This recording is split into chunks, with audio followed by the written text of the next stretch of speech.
Hello, today I'm not so jumpy and smiley because we're going to be talking about something very serious, and that is sexual abuse. It's something that I find it very difficult to work with, but I work with a number of young people who have gone through sexual abuse, and one thing I must say is that it's better prevented than you managing it, because sexual abuse, when it occurs, it can be extremely traumatic. And one of the things I want people to understand in general is that sexual abuse happens mostly by people you know and you trust. These days it's very rare for someone to be raped by a stranger. It's rare. Maybe during war crime, hate crimes, or maybe you were on the streets, but it's very rare. The most common forms of abuse happen between people that know each other. And the other point is grooming exists. Grooming is a major thing that happens all over the world, and a lot of times it's out of trust. Or you leave your child in your cousin's house. We don't really pay too much attention. You feel like, oh, that child is safe. The child is my sister. The child is my brother. But you don't know that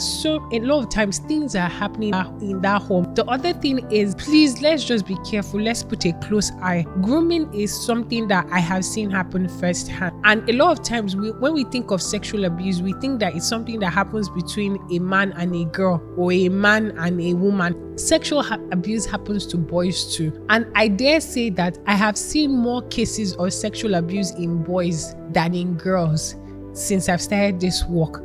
But the difference between boys and girls is that a lot of times boys don't even know that they've been abused. They just think it's a flex. Most cases, boys get abused by the nannies or by their cousins. In fact, I think cousins is more on the ratio of 70%, nannies on the ratio of 30%. A lot of times, boys are exposed to sex by an older woman in their life. But because they don't experience pain, they experience pleasure. They see it as, oh, this person just likes me, or oh, they're just having fun. A lot of times, boys don't articulate it as I've been sexually abused, and those that even articulate it as that, they're embarrassed. It's embarrassing for guys to say, this auntie raped me. People will be like, guy of that, and a lot of times boys turn it to like something they brag about in school. Oh, I've done it. How come we don't ask? Sometimes you see guys in SS1 or GSS3 and they've had like different multiple sexual experiences, and we're not finding out what happened to that guy. So please, I know that a lot of times as parents, we drop our boys with the nanny. There was this case that I was on, and these two boys, the nanny went for Christmas, and these two boys, they're like, let's go and play. These are children that are under the age of 10, and these children just said, let's go and play. Their mom was not even thinking about anything, only to go to their room and saw that the older boy was sucking the penises of his younger brother. Of course, the mom was like, she was going to pass out. And then upon closer look, the nanny has been having sexual intercourse with both children and teaching them to have intercourse with each other. So a lot of times we feel like, oh, this is a boy child. Abuse also happens very commonly with girls.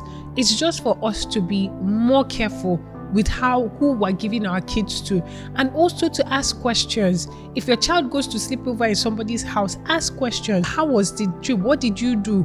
Who was there with you? Ask questions. Then also, please, let's start sex educating our kids. A lot of times we think sex education is talking about the act of sex, but teaching children, oh, these are parts of your bodies. A lot of children get abused from as early as before they are 1 year old. I've handled cases of abuse on a 6-month-old baby. I've handled cases where a 2-year-old girl was involved.